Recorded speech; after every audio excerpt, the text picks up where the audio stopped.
Come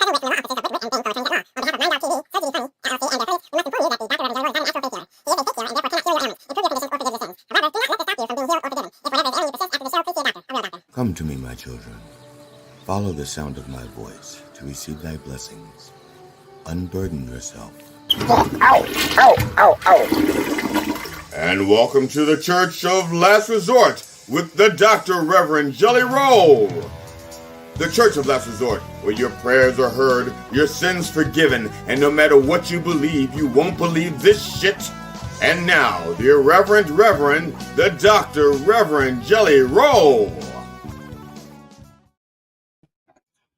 Good morning, brothers and sisters. Yes, indeed. And this includes our new members who may be enjoying us for the first time, wherever you may be, wherever you want to be, because you may not be where you want to be, yet there you are. I am the Dr. Reverend Jelly Roll, and in my office, it's November 2nd, not the 9th, like some people thought it was when they logged in. But it's November 2nd, and it's 70 degrees and very, very little humidity. But the lights make it feel a little bit warmer. Yes, indeed.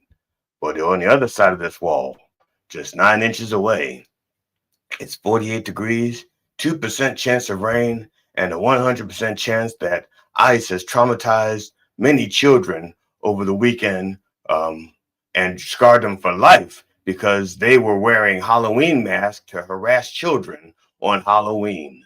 Okay. I mean, Halloween is supposed to be scary, not traumatizing. Okay. You people that voted for Trump, you guys need to pay for the therapy for these kids. Yes, indeed. Start a fund right now. Because you enabled this shit and you cheered them on. And now you got all these kids out there traumatized. Because ICE is going to get you. ICE is the new boogeyman. That's right. You're going to tell the people are going to tell their kids now when they want them to stay in bed. Don't get out of bed because ICE is under your mattress. You fuckers voted for this and cheered it on. You got to pay for the therapy. Welcome to the Church of Last Resort. I am the Dr. Reverend Jelly Roll, PhD, DDS, ADHD, OBS, MCM, LIX. Although I'm going to remove that OBS from the title because I don't have to use the OBS anymore. So I'm going to remove it. I just realized it. I just stopped using it, stopped needing it like in the past week. So I didn't get a chance to edit this out, but that's okay. People have also called me the racy reverend, the pervert pastor, the vile vulgar vicar of ice, the sexy shepherd, the missionary man, the minister of mischief, the wicked witness, the dirty deacon of doggy style, the frisky friar, the ass man abbot, the collared colored cleric, the booty banging brother, the handsy high priest, Father Fismus, the wicked I like to watch witness, the holy hoe, the divine dominating dominee, the depraved preacher, the tickle me theologian, the minister of making love, the clergy of cunning conversation while eating pussy, and that nasty N-word. That's right. The point is that I come by many names and by many methods, and I do not come easy. No, I do not. So children, let us all begin. In the name of George Carlin, Robin Williams, and Richard Pryor, can I get a fuck? Yeah. Yes, indeed.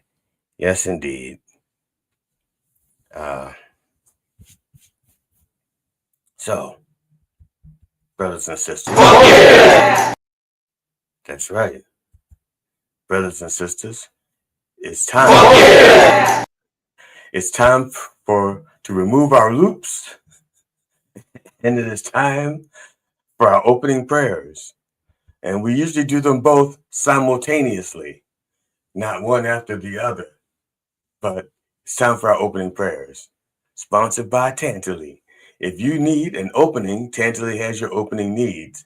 If you or someone you know is in need of a prayer by the Dr. Reverend Jelly Roll, please send your request for a prayer, a healing, forgiveness, or any such request to me at Dr. Reverend Jelly Roll at gmail.com. That's right. And please remember to spell roll with an E on the end. Otherwise, that other jelly roll or any other jelly roll, not me, will wind up with your request. And you do not want that man or those people, those men. I don't think I've ever met a female jelly roll. I don't think so. If there's one out there, let me know. But I don't think I've ever heard of a female jelly roll. Cinnamon roll, Tootsie Roll, not jelly roll. At any rate, good morning, sunshine. Hallelujah. Hallelujah, Sister Sunshine. Yes, indeed. I do have an email here from G.D. Fenderson. What the hell? When was that sent? That was sent at 8:51. He's only 15 feet away. What the hell is he sending me an email for? He's 15 feet away. Okay, let's see here. It says here, Dear Rev, please put the seat up when you pee, you nasty bastard. Whoa. Okay, first of all, I'm going to address this right now. Somebody could have just walked 5 feet to 15 feet. Matter of fact, I'd have met him halfway. They could have walked 7.5 feet and discussed this in private, not put it out like this. Okay, first, it's not nasty bastard. It's nasty N-word. Apparently somebody missed the introduction. Second, second, an email, you passive and no aggression pussy. Third, I do lift the seat. It was probably your nasty ass mama. That's right. So take that, you sissy-fied. That's a shame. That's a real shame. Can't walk 15 feet to talk to me to my face. Senile bastard probably did it himself. Old fuck. About to turn another year old this month. He's probably just getting senile. Doesn't even know he's holding his own wiener when he pees. If he can pee at all. Sorry. I get angry. I get angry when people don't talk to me to my face. You know what I'm saying? You'll talk to me behind my back. You're going to use your friends to attack me. You know, that's not, no, that's pussy. That's real pussy. And actually, I take that back because pussies are strong. They take a beating. That's real scrotum behavior. Real scrotum behavior. Hey, sorry, I got distracted. Now for our disclaimer. While all prayers are heard, not all prayers are answered when we want them to be. Some loopholes and restrictions may apply. So please bow your head, unless you're driving your car or your significant other. And if that is the case, just close your eyes like so. And let Jesus do the driving while we pray. Yes, indeed. Dear Lord, please bless Sister Prunella Scales. Yes, indeed. She's brought a lot of pleasure. I'm sorry, it went off script. Please bless Prunella Scales, the actress best known for playing Sybil Fawlty, the wife of John Cleese's Basil Fawlty on the 70s British sitcom Fawlty Towers. She has died. She was 93. Prunella's cause of death is listed as dementia with a side of Alzheimer's. The Alzheimer's on the side. Now people say, how can a brain disease cause you death? Well, it's very simple. You get dementia, you forget to breathe, your heart forgets to beat, game over. Okay, her sons, Samuel and Joseph West, confirmed her death to the BBC, saying she died peacefully at home in London. We made sure of that. But that last part may have been added later. Beyond her performance in Fawlty Towers, which ran from 1975 to 1979, Scales earned a BAFTA nomination for her portrayal of Queen Elizabeth II in Alan Bennett's 1991 televised play, A Question of Attribution. For those of you who did not think that she could do the drama, she did the drama and she got a nomination for the drama. But the comedy is what I knew her for best. My God, she was a funny actress. My Lord. For those of you who love a good British comedy, I wholeheartedly recommend looking up Fawlty Towers. They had 2 seasons, I think, maybe more. I just read it. And anyway, check out the whole thing. Every season was good. I think it was 2 seasons. It was just such good writing, such good comedy. And John Cleese is excellent in it. Connie Booth is excellent. Prunella Scales was excellent. They were just so good. So rest in peace, Prunella. Rest in peace. You were so good in Farty Towels. Can I get a reservation? Now, Farty Towels will make sense if you've watched the show and pay attention to the opening credits. Yes, indeed. Now, this is where I do a little praying. I pray that you've heard of some of these people that are supposed to be celebrities that I'm talking about next. Otherwise, right. Dear Lord, please bless Brother Jack DeJohnette. Jack DeJohnette, American jazz drummer, died of congestive heart failure. He was 83. DeJohnette had a singular voice at the drums, earthy and elastic, instantly recognizable. Yes, indeed. Maybe to you, okay? Not to me.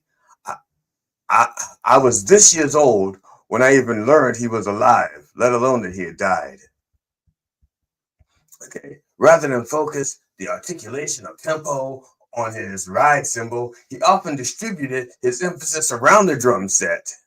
He adapted this flowing approach from modern jazz innovators like Roy Haynes, as well as avant-garde pioneers like Rashid Ali, devising what he called a multi-directional style.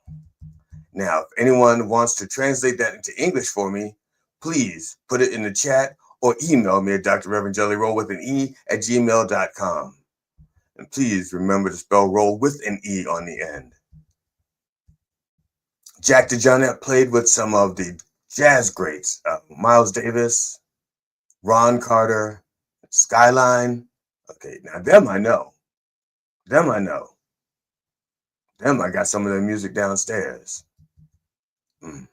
Rest in peace, Jack. I would have thought that a drummer's heart could have kept the beat a little bit better. The heart isn't supposed to syncopate. Can I get a ba-dum? See, most hearts get to give you a ba-dum bump. A ba-dum.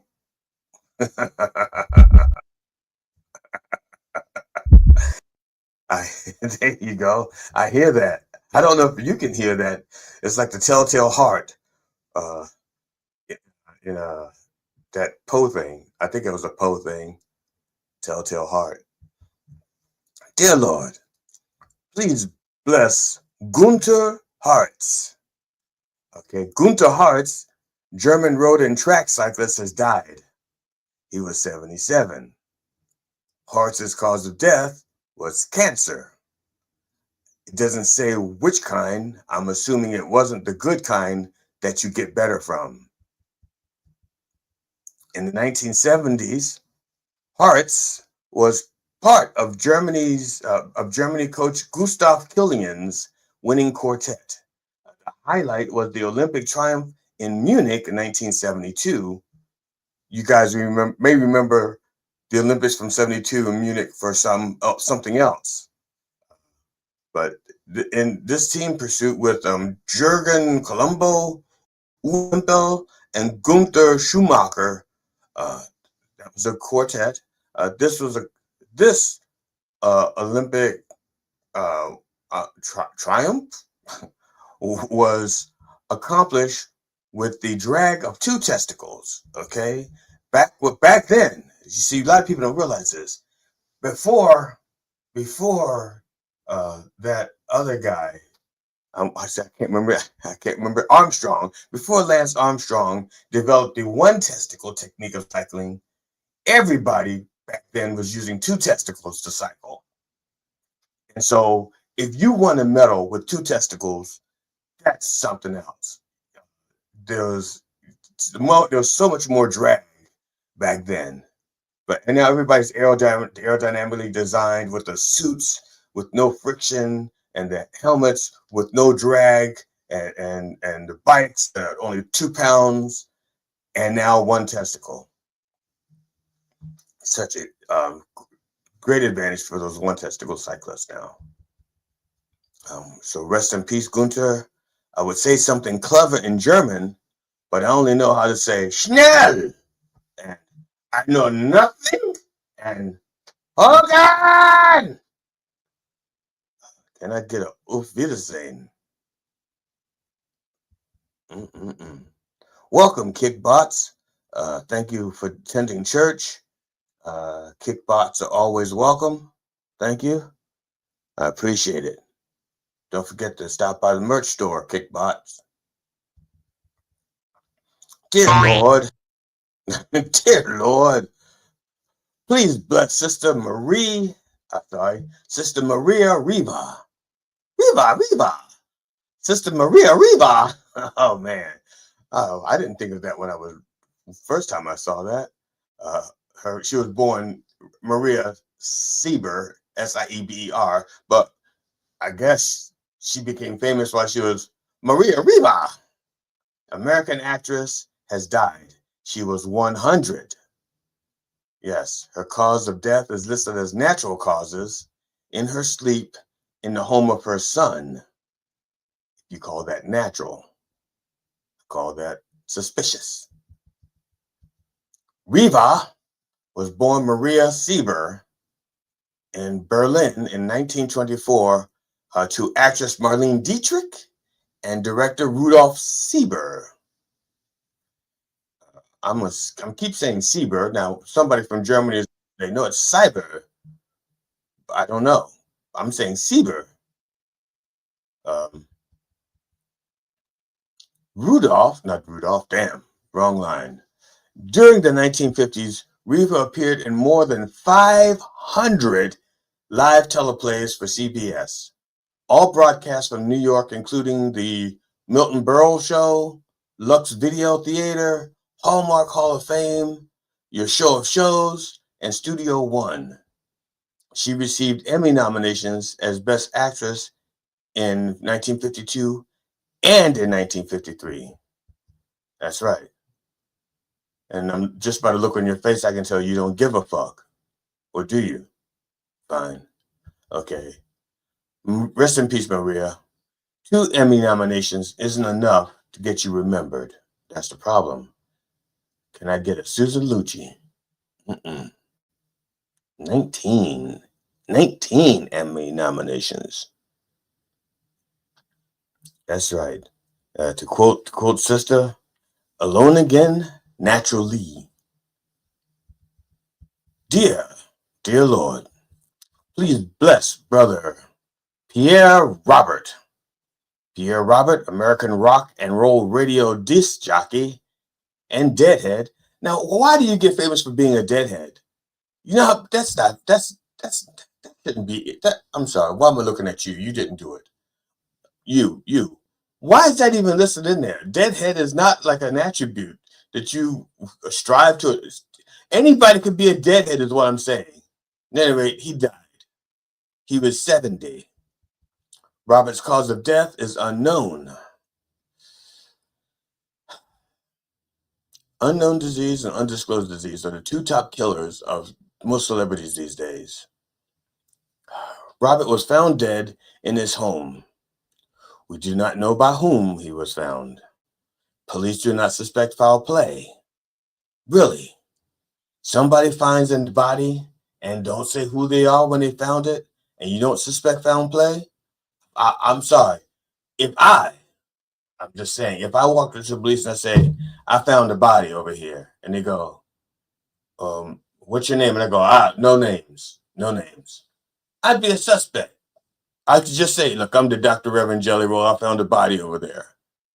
I'll answer your questions. See, that's not suspicious. Okay, so the police do not suspect foul play or any other kind of play. We do know he was not playing dead, though, because he's been like that for a while. Robert was inducted into the Philadelphia Music Alliance in 2019. Pierre served as a disc jockey for WMMR Philadelphia from 1981 to 2025, known for his signature greetings, citizens, and his warm, engaging personality. He built a deep connection with his audience over more than 4 decades on the air. Damn, sounds like somebody I know who has a digital broadcast, kinda. 4 decades, that shit, man.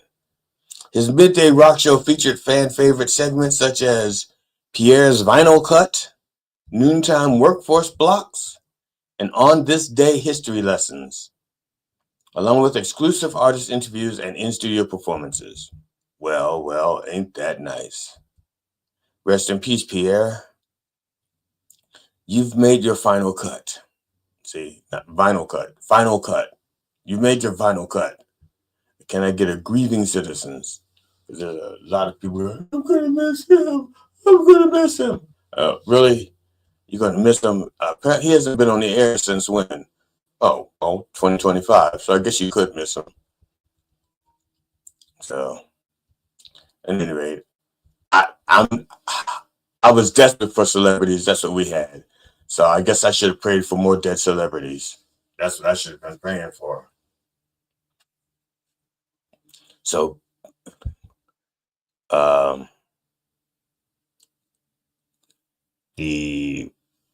yes, Sister Sunshine, you are so good. The first cut is the deepest, but the final cut lasts the longest. And finally, Lord, please bless the entire behind-the-scenes staff at Mind Dog TV. They are truly doing your work, helping to spread your word throughout the wordosphere. They could be anywhere today, but they are here wishing they were anywhere today. And that ought to count for something. MindDogTV.com, the place to go to get your Church of Last Resort gear. And now, brothers and sisters, as always, the tradition, instead of pouring out a little bit for our brothers and sisters, we always just have a little bump for the Lord. That's right. And today's bump is still Stella Rosa L'Original Green Apple Sparkling Semi-Sweet White Wine with a little tint of, I don't know why they call it white is what I'm saying. So a little bump for the Lord.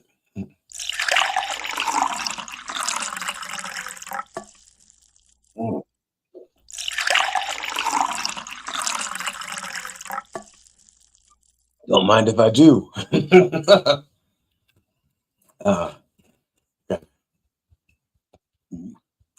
I like it, but it does come back in a few seconds. It's like, whoop. Yeah. So, brothers and sisters, in the name of George Carlin, Robin Williams, and Richard Pryor, can I get a fuck yeah? Fuck yeah! Yes, indeed. Now, brothers and sisters,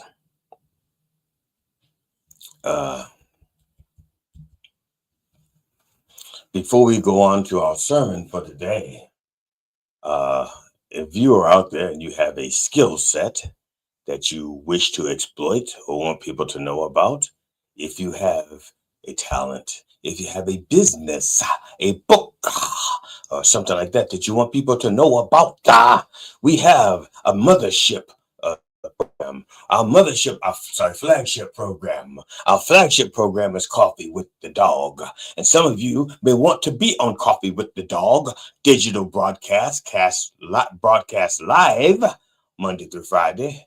And Sister Curly Hair So Bright is going to tell you how to do it. Comedians, musicians, songwriters, filmmakers, authors, and podcasters. Coffee with the Dog is booking for the fall and winter. now. Get free publicity and hone your interview skill in a fun and safe setting. Coffee with the Dog is a live radio, live stream podcast based in New York that airs daily Monday to Friday 9 a.m. to 11 o'clock in syndication on iHeartRadio, as well as video streaming platforms like YouTube, Twitch, Rumble, and many other platforms. Guests usually come on remotely via StreamYard, like Zoom but easier, although occasionally we do in-studio interviews. The morning show focuses mainly on comedians and musicians, and they have interviewed many top names and classic celebrities such as Robert Klein, Mike Binder, Eddie Brill, Doug Stanhope, Steve Byrne, Paul Provenza, Jeff Altman, and many, many others. For booking, go to minddogtv.com/booking. Thank you, Sister Curly. That's so bright. She does such a wonderful job. Wonderful job. Thank you, sister. Thank you, thank you, thank you. Yes, indeed. Now, brothers and sisters, our sermon today from our segment, Looking for God in All the Wrong Places, is from the song Let's Go Crazy, sung by Prince and the Revolution. That's right. People are going, what? There's God in Let's Go Crazy? By Prince? Prince? The guy who fucked everything that moved and half the things that didn't? Yes, that Prince. See, now you know the Revolution was not the band, it was his hips. That's right. Revolution. Yes, indeed. Now, the song, Let's Go Crazy, emphasizes the fleeting nature of life, urging listeners to embrace the present and live fully. That's right. The beginning of the song is one of the most famous spoken introductions in pop history, so the internet says. Prince takes the persona of a preacher. Why would you do that? Why not just get a real preacher? I was available. Motherfucker. Taking money out of the hand. Sorry.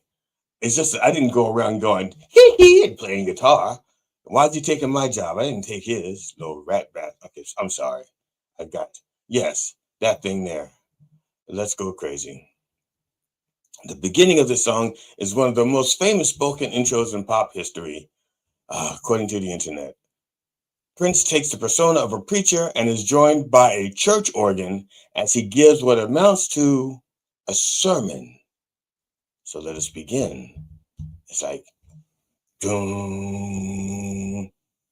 beloved, we are gathered here today to get through this thing called life.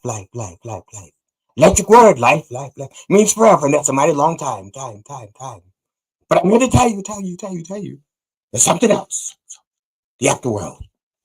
Okay, I did all that in one breath, I think, without interruption, because actually, is that when no, that's not when the keyboard stops. The keyboard actually goes on. He does this for a while, the preacher thing, for almost a minute. Now, if you only know this song, the short version from the radio or the short version from YouTube, you're missing a lot of this part after the afterworld. There's a lot more to come. Okay. And I'm going to do that uninterrupted, even though I'm the only one interrupting me. Okay. A world of never-ending happiness. You can always see the sun day or night. So then you call up that shrink in Beverly Hills. You know the one. Doctor, everything will be all right. Instead of asking him how much of your time is left, ask him how much of your mind, baby. All right. Now I'm going to backtrack and break it down a tad. Okay. Let's go back up to the very beginning where it says, dearly beloved, we are gathered here today to get through this thing called life. Okay. Here he's acknowledging that life is a little bit difficult and he wants, and it's, okay. You know, there's a saying out there, I hear people say this all the time. They say life isn't fair. life is fair. It treats everybody the same. You're born, you live, you die. That's life. Okay? Everybody gets that. Now, living may not be fair, but life, born, work, die. Okay? Born, exist, die. That's life. That's all of us. But it's the stuff in the middle, between the born and the die, that gets difficult. That's not just what Prince is talking about there, because his next phrase is, man, I'm not drunk, but I keep hitting my podium. I don't usually hit my podium this much. You know, I don't have an erection or anything. There's no reason for me to be bumping into it like this. Okay. It goes, electric word life, electric. Okay, when something's electric, okay, it gets your attention. Okay, so that's an electric performance, makes your hair stand on edge. Okay, so life is an electric word, and it means forever, and that's a mighty long time. Now, life technically does not mean forever. Okay, but life, he's saying, is forever because he's talking about this life and the next. Okay, so that's why he's saying life, it means forever, and that's a mighty long time, which I guess he's saying, he's telling people it's a mighty long time, because forever is a concept that people don't think about. And when you tell someone something's going to last a long time, it means plan for it. Okay, it's like if you go mountain climbing. Okay, I remember I went mountain climbing. I've been mountain climbing on many occasions. Someone go, "What? Black guy went mountain climbing?" Yes, I did, with my black friends and a white tour guide. They was not going to trust a black tour guide to go up a mountain because we don't climb mountains. So we had to have a white tour guide, but the rest of us were black. I went climbing a mountain, and the guide says, This is going to take a while. Make sure you got comfortable shoes. Make sure you got support for your ankles." And he gives us a list of things to plan, because he says, this is going to be a while. I want you to last. Okay, same thing. Forever, plan ahead. It's going to be a while. I want you to make it. Plan ahead. Then he goes, now, but I'm here to tell you there's something else. The afterworld. Okay. So, someone's going to fact check and go, wait, but the previously, see, because he said it means forever, that's a long time, he's already referencing the afterlife, because he says forever. We already know this life is not forever. It just requires planning. He goes, so he should not say, but I'm here to tell you. He should have said, and I'm here to tell you. But Prince was a great musician, maybe not so great an English student. That's all I'm saying. There's something else, the afterworld. A world of never-ending happiness.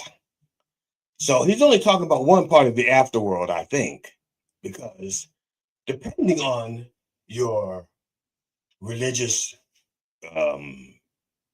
background or belief system, there's like 3 phases of the afterworld, or 3 possibilities.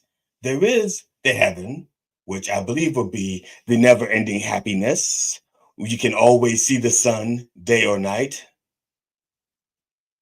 Or you could also be on the light side of the moon. Well, never mind. You can always see the sun day or night. Or you could be in hell.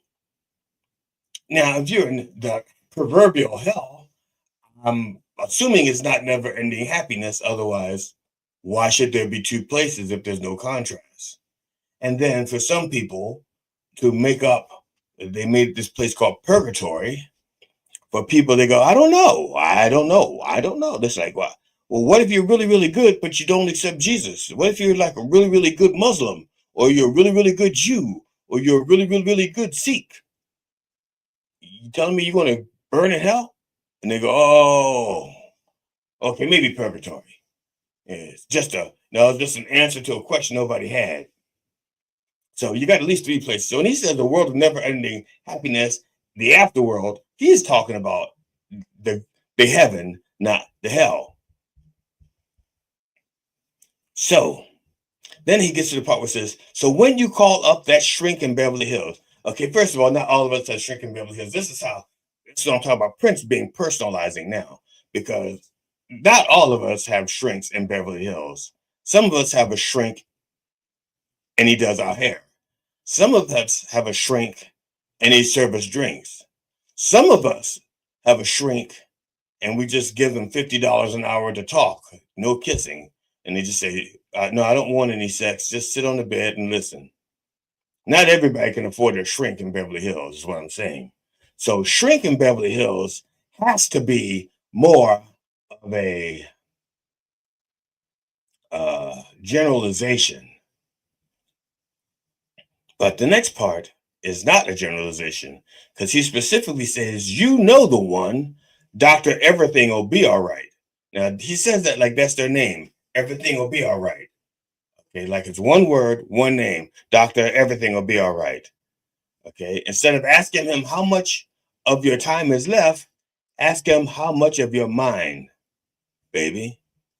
Now, Doctor, everything will be all right. It's another way of saying that you have a doctor says, chill, don't worry. You know, I'll give you a pill. Don't worry. You got anxiety, I gave you a pill. Don't worry.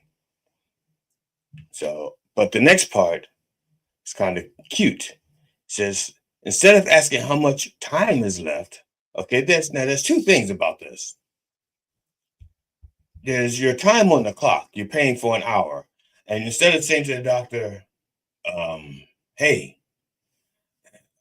how much, when do I get the light? Did you give me the light?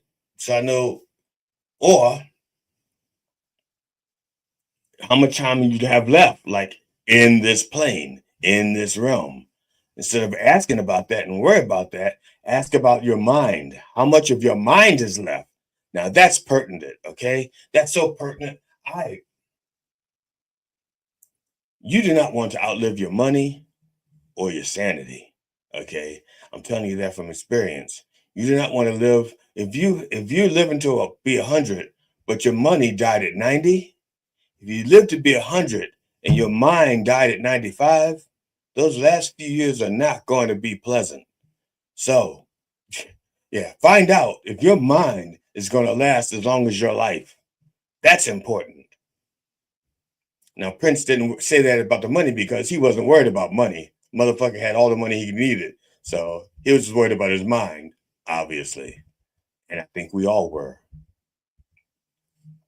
Next goes, because in this life, things are much harder than in the afterworld, world. In this life, you're on your own. No. And they go, and it starts to pick up the tempo in the background a little bit. It goes, and if the elevator tries to bring you down, go crazy. Punch a higher floor. Woo! Okay. Now, sorry about the woo. It's written there. If I hurt your ears, I'm sorry. Blame Prince. He wrote woo. He didn't write what the volume should be of the woo. He just wrote woo. Okay. So going back, because in this life, things are much harder than in the afterworld. Well, that's true. Okay. By comparison, yes. Well, again, he's only concerned with one aspect of the afterworld, not the other two. So yes, in this life, it would be harder. And it says, in this life, you're on your own. Now, he's not saying on your own as in you don't have support, but you do have to choose to use that support. If you don't choose to use that support, even though it's there, you're going to be on your own. Okay. It's like if you're swimming in an ocean, right? The boat sank, the yacht sank, you're swimming in the ocean, and somebody comes by in a boat and they go, hey, I can help you. And they throw you a lifeline and you go, I'm good. You're on your own, even though there's help right there. There's a boat and help, and they're saying, come on, you can get out of the water, and you're like, I'm good, because you don't want the help. You're on your own. You don't have to be on your own. Then it says, and if the de-elevator tries to bring you down, go crazy, punch a higher floor. Now, this is the little known fact about this song. Why does Prince say the elevator? Because an elevator goes both directions. You go to an elevator, you push up, or you go down. The only way you don't go down in the elevator is if you're on the bottom floor already. But then again, if you're trying to earn an extra few bucks, you may still go down in the elevator. It's just a different meaning. So why the elevator? The elevator is the devil, the one trying to bring you down, okay? Because that's evil, trying to bring you down. It does not want you to enjoy life, trying to bring you down. That's in addition to making this life harder, because whether you're trying to do it on your own or with friends, when you have something trying to bring you down, it's a challenge, okay? It's a challenge. And sometimes they're not trying to bring you down, bring you down because it's evil. Gravity is trying to bring you down, but that's its job, okay? That's gravity's job. If you're trying to climb a ladder and you're carrying stuff and you go, fuck, this shit's heavy. It's making my job difficult. Fucking gravity? No. You have a couple of choices. You can find a different way of getting that load up there. You can have a friend pull it up to you while you push, but you can't stop gravity. Gravity is there. It's a force of nature. Same with the elevator, the devil, a force of nature. You're not going to get rid of it. You have to learn how to work around it and compensate. And sometimes it requires friends, just like we're dealing with gravity. It requires friends. Okay? Now, it addresses the battle against evil, encouraging listeners to turn to God for strength. Okay? That says punch a higher floor. That's what he's saying. You get in the elevator, instead of going down, just punch a higher floor. Devil says, somebody else push a button and wants you to go down. You go, no, push a higher floor. Right? I'm going 14. I'm going 16. You know. Now, as simplified as it is, we're going to meet Prince where he is. He is not a scholarly person. He knows his music. But if you listen to his music, you know, he grabs on a piece of philosophy here and there, and he bends it to his mindset. And we'll see this later in the song, how he just bends shit to his mindset. Okay? Now, this is the main meat of the song, okay? When you get the lively music and everything, the band is in there, and it's no longer the churchy music, because if you don't like the world you're living in, take a look around. At least you got friends. Okay. Now, I mentioned that earlier. Because see, he goes, you're on your own. That's if you choose not to have your friends or use your friends. And this is what he's saying here. If you don't like the world you're living in, take a look around. Okay. He's telling you, be observant. Look for your friends. You may not even know they're friends yet. They could be a stranger waiting to be a friend. A friend is a stranger you have not met yet. That could also be a pervert and a peeping Tom. But we're gonna go high, not low this time. Okay? He's talking about friends who will be supportive. Let's say supportive person. Now the next line is the one that may get people a little bit confused when it comes to good and evil and stuff like that. See? He goes, you see, I called my old lady for a friendly word. Okay? She picked up the phone, dropped it on the floor, goes, that's all I heard. Now, this is, people are going, I don't, okay, this is what happened. This is the meaning of this verse. It's nothing more than called her. He was feeling down. He called her for support, and she knocks the phone off the hook, and he could hear her fucking in the background. Okay? That's it. That's all that verse is. He goes, that was it. That was, and that could have been the reason he wrote the rest of the song, that one verse. Because in a way, it's out of place, except for motive. He's depressed. He's down. He reaches out for somebody he counted to be there. He picks up the phone and she goes, he drops it and goes like, ah. Okay, well, if that's all he heard, she was probably close to the end. Only 2 ahs. Because if it was near the beginning, then he ain't got nothing to worry about because that dude was awfully quick. That's all I'm saying. That's my analysis there. Okay, my headspace. So I'm reading something here. Tony, write to the email on the screen and maybe the Rev will have you on. Gotcha. Okay, so I don't see the Tony.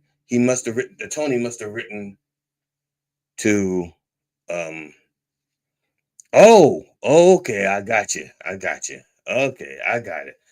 I'm sorry about that. Real ministers don't interrupt their sermons, do they? I'm a real minister, and I answered my question. Okay, fuck it. All right, so that's all I heard. Now, then he says, are we going to let the elevator bring us down? Okay, are we going to let the elevator bring us down? He says, oh no, let's go. So he goes, all right, I caught my old lady cheating, but I'm not going to let that bring me down. Nope, let's go crazy. Let's get nuts. Okay, I'm not going to, look, I know my lady, she was cheating on me. She done me wrong, but I'm not going to let that define the rest of my life. So yeah, let's go crazy and let's get nuts. Says, let's enjoy life. Let's enjoy what we got. Now, the next 2 lines, I had to go deep into the Prince psyche, and that it almost damaged me. Okay, I'm not gonna lie. The places I went to for you for this, the next 2 lines. Let's look for the purple banana until they put us in the truck. Let's go. The truck part is easy. Okay, the truck part is easy. Okay,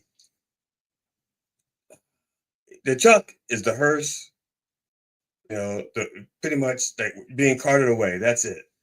So now let's look for the purple banana. All right. Now there's there's a couple okay.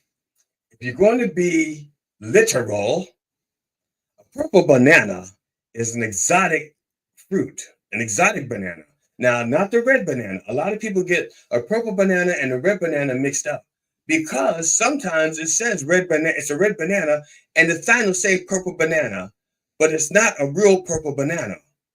And if you bite one, you can tell the difference. A red banana is a little bit sweeter and it's a little bit softer than the yellow banana. Okay, then they have blue bananas, which is a species of a purple banana. And that one is supposed to taste like vanilla custard. Okay, kind of like a pawpaw fruit, only banana form. But the purple banana, a real purple banana, that's closer to a plantain. You're going to have to cook it because it's like eating a potato. It's hard and it's starchy, and you got to cook it.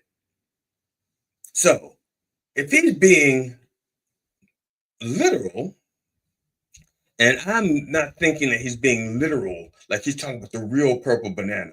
I think he's just saying something exotic, okay? You know, let's look for the exotic, okay? Now, why did he pick purple banana? All right. Aside from the phallicness, and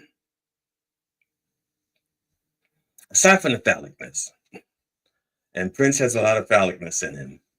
Well, maybe not in him, about him. Okay.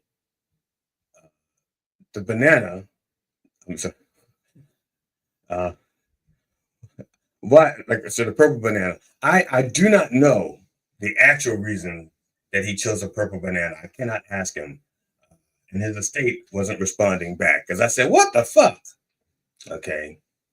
But we know that Prince, the color purple holds a special place in Prince's life and in his art. symbolizing his individuality, creativity, and spiritual depth. Okay, that's the color purple in itself. Okay, now it also lets you know what Prince thinks of himself. He adopted the color purple, first of all, because his fucking name is Prince. Okay, purple is a color of royalty. Okay, royalty and nobility. Okay, and in his own mind, Prince was royalty. Okay, and he believed it so much that many people after that began to accept Prince's royalty. You know, and they say fake it till you make it.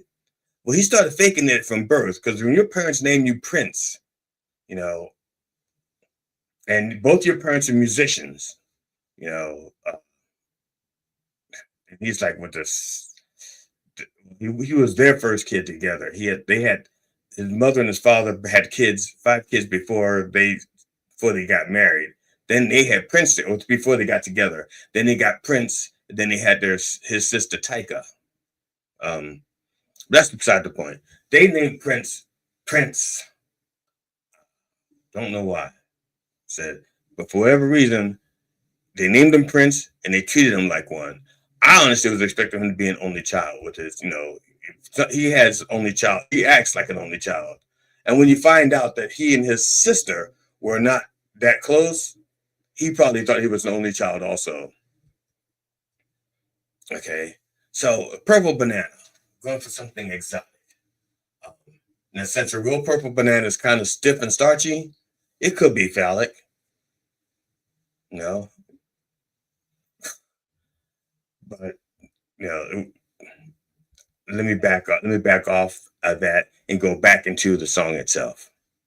Okay, it says here, we're all excited, but we don't know why. Maybe it's cause we're all going to die. Not a very deep thing, but excited is more like agitated. Not excited like woo, more like agitated, like bees. You know, when you pound a nest, they get all busy and go like, what the hell's going on? And they don't know what's wrong until they leave the hive to find out why the nest is being poked. And then he says, okay, you're being poked. You're being poked by death. Okay, very simple. Not a lot of deep thought had to go into that. Okay, now, so like I said, we get agitated. Now it says, and when we do, because it got the chorus going in. What's it all for? What's it all for? Like that. You better live now before the Grim Reaper come knocking on your door. Okay? Like I said, why are we agitated? Because we're all going to die. You know, who's poking the hive? It's death. Okay? So, again, enjoy yourself. Live now while you can. Live now while you can.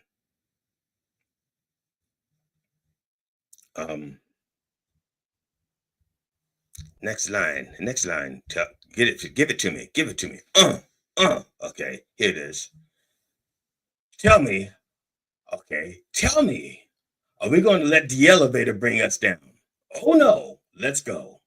Okay. It says, okay, we know we're going to die. That's a certainty. It's going to happen. Are you going to let that fact bring you down? Is it going to tempt you? The devil going to say, you're going to die. You're going to die, so you might as well give up now. Don't live your life, just give it up. You going to let that happen? No. Let's go crazy. Let's get nuts. Look for the purple banana until they put us on the truck. Let's go. Okay, we just talked about that. I'm not going to break that down again. That has not changed. Okay. Now, but then he gets encouraging. He goes, come on, baby. Let's get nuts. Yeah, crazy. Let's go crazy. You know, he's just saying, come on, everybody. Let's live life. Let's enjoy life. Let's get happy. Let's do those things that make us happy. Okay. That's it. That's how you beat the devil. Enjoy yourself. Enjoy life. And then he goes on after let's go crazy. Are we going to let the elevator bring us down? Oh no, let's go crazy. Okay. I said, let's go crazy. Let's go. Okay. Then he goes, doctor, everything will be all right. Make everything go wrong. Okay. Now, here's the funny thing. In the beginning, doctor, everything will be all right, says to you, chill, take a pill. All right. He doesn't say that there, but we know how the doctors in Beverly Hills do, they want to just sedate you so that you don't deal with life. You just become numb to it. So he says here, Dr. Everything Will Be All Right will make everything go wrong. The next line, pills and thrills and daffodils will kill. Hang tough, children. Okay, now, I'm not in this mindset. The pills, I can understand. The thrills, I can understand. The daffodils, again, this is where my own sanity got threatened because, again, I had to go deep, deep, deep into the mind of Prince.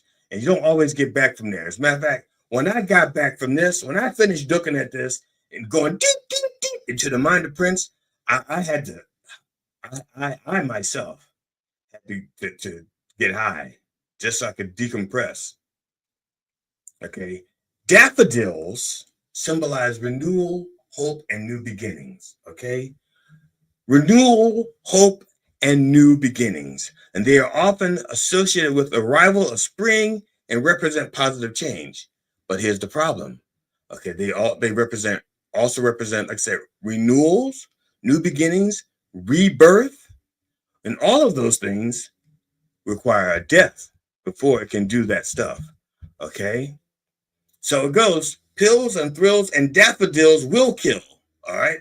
So if he's not just going for the alliteration at the end of the words, he says the pills will kill you, seeking those thrills will kill you, rebirth will kill you. Okay, but rebirth has to kill you, otherwise you can't be reborn. All right. And in his case, being reborn is a renewal. It's a hope. It's bringing about new things, positive things. So he's saying, hang tough. We get through this. Hang tough. Okay, don't quit.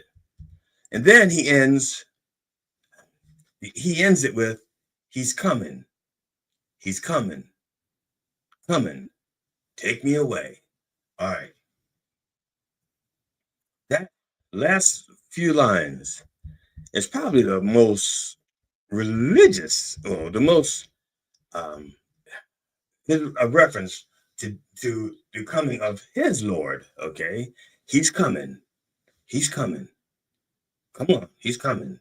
Take me away. I'm ready. I'm ready. Now, I don't know how long it took him to go after this, but he says, I'm ready. Take me away. Calgon, I think that's his Lord and Savior. Jesus, Calgon Christ, take me away. So he's saying to people out there, be strong, hang in there, because just said hang tough. He's coming. Hang tough. He's coming. He's coming. Take me away. Okay. Prince, this song champions the freedom of expression and breaking free from societal expectations, promoting individuality and the pursuit of happiness. And I just copied that from the internet. It was kind of late this morning, and I was still working on this morning. Okay. So basically, I really hope that this brought you a little bit closer and that you enjoyed this segment, looking for God in all the wrong places. Okay. I don't know. I don't have enough time to play the ads. I can't go over if I want to, but I'm trying not to. I try not to. Okay. But I do want to promote G.D. Fenderson's show on November 20th. That's a Thursday night. It's in Hanover, Pennsylvania at the Church of Satire. It's called Funny Old Farts with Sandy Bernstein, Walter Gottlieb, and Dave Yakeley. Those 4 old farts are going to entertain you. Now, I know that everybody cannot make it to Hanover, but if you want to catch the show live, it is being streamed on plausible.com. Just go plausible, plauzzable.com/GD Fenderson. Okay, go there and you can buy it. It's $5 per device, so you can watch it on your phone with a few other people. If you share your screen to your television or whatever, you can watch it there with your friends, and it's going to be a good show. And I know that because I wrote my jokes. I read his jokes. Right, I read the jokes. No, he says, "Is this funny?" Now you should change that. It's funny you should change that, but it made me laugh. So, and it's giving him nightmares because he's afraid that somebody's going to steal the material before he gets out there. He does this every single time. Every single time he does a show, he's got new material. He gets paranoid that it's going to somehow leak out and people are going to steal it before it gets out there. And he'll do the joke and it'll be like, oh shit, you've heard that. How could you hear it? All right. So check out Funny Old Farts. If you can't be there live, check it out on plausible.com. So, brothers and sisters, I want to thank those of you who have subscribed to my fledgling YouTube channel. And I keep saying fledgling because I still do not have enough that I can actually stream to my Facebook page. Anyway, Facebook, you have to have, there's a minimum number of fans you have to have before you can stream it on Facebook. That's why I stream it to So GD Funny. But the fledgling YouTube channel, Dr. Reverend Jelly Roll, those of you who signed up for that and my Facebook page, bless you. Bless you. I want to invite you to go to gigsalad.com to check out GD Fenderson. The next time you need to hire somebody for a comedian for a private event, you'll drive within like up to 6 or 7 hours for an event. After that, it'll cost you a little bit more because then you got to stay overnight. On behalf of the Church of Last Resort and the entire royal family, my wife Amona, my kids Cinnamon and Jelly Jr., our cat Tootsie, and our dog Stop Dropping, I wish you safe travels, and I hope you will join us next week at 9 a.m. Eastern Orthodox Time on Mind Dog TV. Thank you for being there and everywhere that our word is heard. Now, I'm just going to do one thing before. I do want to, I'm sorry. I'm just checking my emails before I leave, because if somebody said something, I do want to address it before. No emails while the show is going on. That's okay. So I wish you safe travels, and I hope you will join us next week at 9 a.m. Eastern Time, Mind Dog TV, everywhere that our word is heard.